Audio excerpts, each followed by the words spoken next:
கட்டங்களாக நடந்து முடிந்த 18வது லோக்சபா தேர்தலின் வாக்கு எண்ணிக்கை ஜூன் 4 வெளியாக உள்ளது. வெற்றி யார் பக்கம்? என்டிஏ கூட்டணிக்கா, இந்தியா கூட்டணிக்கா அல்லது தொங்கு பாராளுமன்றமா? யார் ஆட்சி அமைக்க போகிறார்கள்? மத்தியில் மீண்டும் ஆட்சியை கைப்பற்றி மோடி 3வது முறையாக பாரத பிரதமர் ஆவார் என்கிறது பாஜக. புதிய ஆட்சி எங்களுடையதுதான், 48 மணி நேரத்தில் புதிய பிரதமரை நாங்கள் அறிவிப்போம் என்று அழுத்தமாகவே கூறுகிறது இந்தியா கூட்டணி. ஆனால் இந்த வெற்றி தோல்வியை நிர்ணயிப்பதே 282 தொகுதிகள் தான். அதாவது பீகார், மகாராஷ்டிரா, ஒடிசா, மேற்கு வங்கம் உள்ளிட்ட மாநிலங்களின் 150 தொகுதிகளும், தென் இந்தியாவில் அதாவது தமிழ்நாடு, ஆந்திரா, தெலுங்கானா, கேரளா, கர்நாடகா உள்ளிட்ட மாநிலங்களின் 132 தொகுதிகள் தான் அடுத்த பிரதமர் யார் என்பதை வெளிப்படுத்தும் தொகுதிகள்.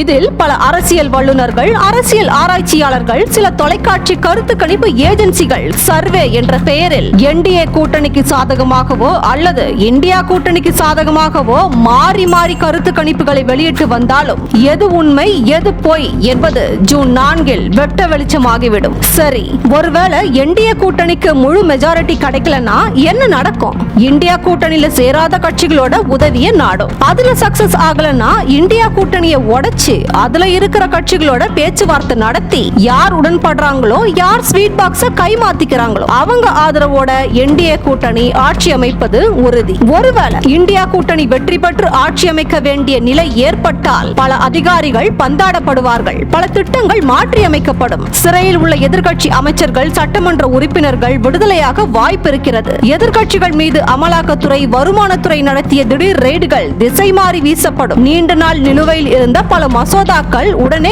ஒப்புதல் பெறும். நீட் தேர்வுக்கு ஒரு விடுவு ஏற்படலாம். தனி ராஜ்யம் நடத்தும் பல ஆளுநர்கள் ராஜினாமா செய்வார்கள். குறிப்பாக பல முக்கிய இலாக்காக்களை அமைச்சரவையில் பெறுவதில் பலத்த போட்டி ஏற்படும் என்று பட்டியலிட்டார் மூத்த பத்திரிகையாளர் ஒருவர். கடல் வழி, வான்வழி, தரை வழி என்று 3 அடுக்கு பாதுகாப்பு போடப்பட்ட நிலையில் கன்னியாகுமரி சுவாமி விவேகானந்தர் பாறையில் பிரதமர் மோடியின் 48 மணி நேர தியானம் தேர்தல் நடத்தை விதிகளுக்கு மீறிய செயல் என்று எதிர்க்கட்சிகள் புகார் கொடுத்தும் சென்னை முழுவதும் கோ பேக் மோடி என்று போஸ்டர்கள் ஒட்டியும் பிரதமர் மோடியின் தியான பயண திட்டம் சிறப்பாகவே நடந்தேறியது. திமுக தலைவர் ஸ்டாலின் தலைமையிலான திமுக கூட்டணி மிகப்பெரிய பலத்தோடு உள்ள நிலையில் பல முக்கிய தமிழக பாஜக தலைவர்களின் வெற்றி வாய்ப்பு எப்படி அமையும் என்பதே பலரது கேள்வியாக உள்ளது. 2026 நடைபெறும் தமிழ்நாடு சட்டமன்ற தேர்தலில் 100 தொகுதிகளை கைப்பற்றி தீர வேண்டும் என்று மோடியின் டார்கெட் பணிகள் இப்போதே துவக்கப்பட்டதாகவே பாஜக வட்டார தகவல்கள் தெரிவிக்கின்றன.